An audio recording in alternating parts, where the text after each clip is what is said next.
Chapter 2, Self-Reflection.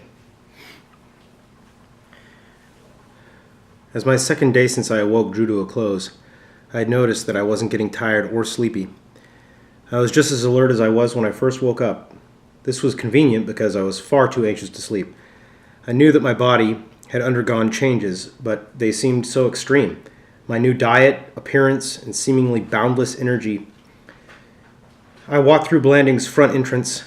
Outlines of demolished structures and barracks buildings crashed against the cloudy sunset. Walking Dead milled around as usual, and strange rustling sounds seemed to emanate from all around as the wind tickled the tall blades of grass that had sprouted up. My torch was the only source of light now. I found the command center, or what used to be one. Blood spattered all over. No corpses, though. No corpses anywhere, actually. Even in Stark, there was no corpses except the ones the group had eaten in the town square. I thought to myself, there must be survivors. People who were hidden away that weathered the storm. There was an old wind-up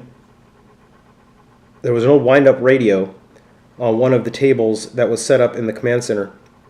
But if there was a log or communications, the last date in the logbook was November 21st, 2015, and it seemed quite old and tattered. I took the log and started looking for anything else that could give me a working knowledge of my situation. I found a map of the United States with what looked like battle lines drawn all over it. It seemed that for a little while at least, Blanding had been a control center for a viral outbreak. Then I remembered Heather's memories. I was in the wrong place. I needed to find the medical facilities. I took the logbook and map and left. I tore through the camp, desperately searching for anything that might resemble a medical tent or building. Then, finally, after several hours, I found it. The tent had collapsed on itself, and some plants had camouflaged its location on top of it being dark. I decided to try to just pull the tent off, but it was far too big. I found an unliving with a combat knife and used it to cut away parts of the tent. The knife was dull, so this also took several hours, and by then the sun was beginning to peek out from behind the horizon. Hungry again. There were so many undead around that I could just wait to be overwhelmed by it. That seemed to make it easier. Even though eating the man on the highway wasn't a moral issue for me, I kept thinking about him. No pity or regret, just a sense of respect. I decided then and there that from now on, I would keep a journal and record all the unliving I would eat from now on. The sun rose and a clear day seemed to be the order of the day. Morning came and the medical tent was finally visible now. It was quite well preserved under the tarp that I had cut away. Many medical cots and instruments were all around the tent grounds. There was a room surrounded by plastic walls that had been cornered off. I approached and went in. There were several medical tools scattered around and several more fairly complicated pieces of medical equipment, one of which was a digital microscope connected to a heavy-duty computer that was in a closed case. I recognized the items. I'd used them before. They looked old, but the tarp had protected them quite well. I needed access to the devices. With them, I could analyze my blood and the blood of an undead to see the inconsistencies and similarities. I could also, maybe, get some information from the computer. I would need power to get the equipment operational again. That's if they would work at all. Heather's memories reminded me that there was a solar-powered distributor back in Stark. I wasn't expecting too much, but figured they might have some sales receipts with customer addresses on them that may lead me to a functioning power supply. I quickly grabbed a backpack that had been stuffed underneath one of the medical cots, stuffed the computer and the microscope inside with the map and logbook, and began to walk back to Stark. On the return trip, I decided to start reading the logbook. It wasn't very long, but that seems to be like it's because Blanding was so close to ground zero for this so-called outbreak. Apparently, Stark was one of the several surrounding cities that the virus was suspected to have started in. At first, the military thought that this was just a highly contagious blood virus. The subjects seemed non-hostile and docile. The last entry is so strange, though. It just read with an eerie, short, three-word text, "Subjects are hostile." I approached Stark, this time the sun low in the sky. I had maybe an hour of daylight left. I stopped by a service station and grabbed a phone book and a city map. I used the phone to look up the business Heather had remembered and the address. Heading out from the gas station, I hastily navigated my way to the solar power place. About 35 minutes of light left now. As I glanced down at the map, realizing this should be my last corner, I turned and stopped abruptly. Huddling behind the corner of an old truck fender, I saw a Jeep. It was different though, dirty but not old. The tires were strange looking but seemed perfectly functional. Then I saw some movement inside an old market behind the Jeep. Oh God, I hope it's people, I thought to myself. There were no unliving in the town anymore, and there were no unliving in the town anymore that were any threat, so I thought, surely it must be. Out walked a girl, very beautiful. Early 20s, she had a heavy leather boots and pants, and a leather jacket and gloves. Very little on her skin was showing. And she wore a helmet that I didn't recognize the styling of. The way she moved, though, was very motivated and precise. She was very meticulously quiet. I wanted to say something, but I held up the logbook and wrote a simple "friend" on it in bold lettering.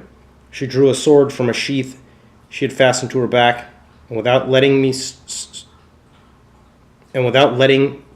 stray from her vision, headed right for me. She bounded at me by first jumping off a nearby car hood and digging her knees into my chest. I lost my balance and fell straight to the ground on my back. I could smell her now. She was much more pungent than the unliving. But I had conserved my energy and was not hungry at all. She whispered forcefully, "Who are you?" "Why is this city empty?" I replied, "I don't know." She drew her sword to my neck and asked with a half disgusted and half confused look on her face, "What are you?" Now that she was closer, she could see that I was clearly different. She started to release me as she scanned me with her large eyes. A breeze slowly moved her hair across her face, and in a moment her eyes blinked long enough for me to push her off of me to even the playing field and give me some distance.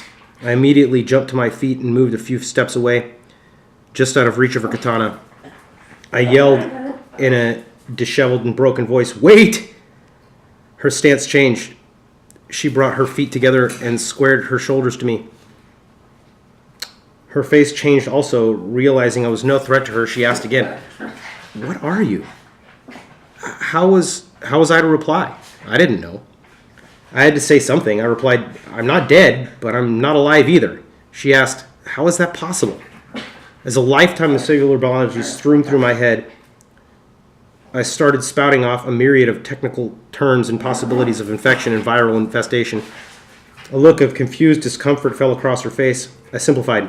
"I woke up this way, in my front yard, 2 days ago." She could tell by my bantering that my voice was not right. I sounded like a 2-pack-a-day smoker. She asked in a half-hesitated voice, "Do you have water?" I hadn't even thought about it, but I hadn't drank a drop of water. I answered no. She loosened her backpack under her shoulder and grabbed a bottle of water from it and threw it at me. I took a drink, and it immediately stalled my hunger. She stated, "I'm leaving, and you better not follow me or I will kill you," she said as she turned and ran back to her Jeep. I screamed, "Please don't leave me here. I don't know what's happening. I'm alone. I need help." The girl paused and looked at me through the glass of her dirty windshield. She paused, started the car, and drove straight at me. At the last second, she turned sharply and skidded to a stop. "Get in, but don't make me regret this," she said. I humbly got into the Jeep and sat down. We headed north and slowly left the city. She began to talk. "So you aren't human, but you aren't aggressive like the dead are. But you look like them. There needs to be no confusion here.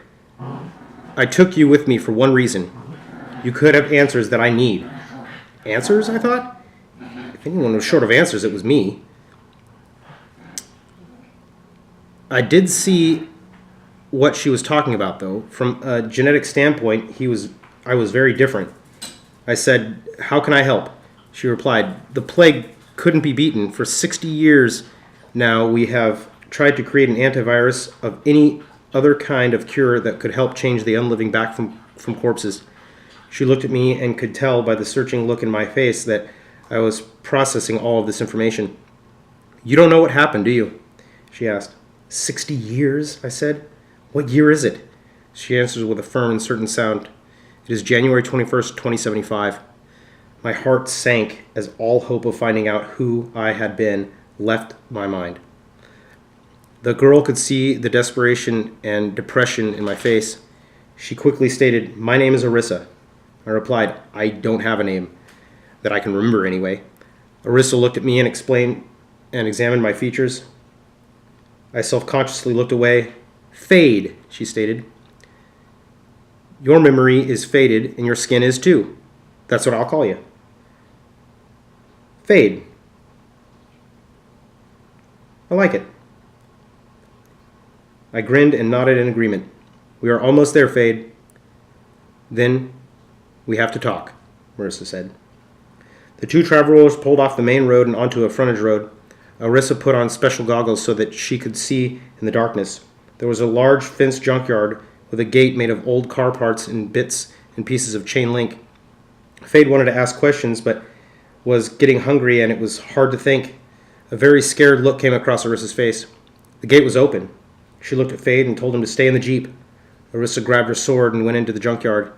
She could hear something, the sound of shuffling footsteps, and she smelled men's sweat. Cannibals. An ambush. She turned and ran back to the safety of the Jeep, but it was too late. A large hulk of a man jumped out, blocking Arissa's path, then another to her right, and three more from behind her. She reached for her katana. The rugged leader of the group spoke. "I wouldn't," he said. Arissa drew her sword with lightning-quick speed and severed the head of the man to her right with swift fluidity. As the other three moved in from behind her, she turned to face them, and the group overwhelmed her, but not before she took one of the three men's arms. As they subdued her and lit up torches, Arissa knew that the scavengers would more than likely rape her and then eat her. She had been so careful to not lead anyone back to her camp. What had happened? With a rampaging animalistic fury, Fade jumped from one of the junk piles surrounding the group. He quickly and ravenously tore through the four remaining men and proceeded to devour them. Arissa, bound by her assailants, was powerless to help and only looked on in horror. Fade ate, and as he began to eat the head of the commanding group leader, his self-control began to reemerge.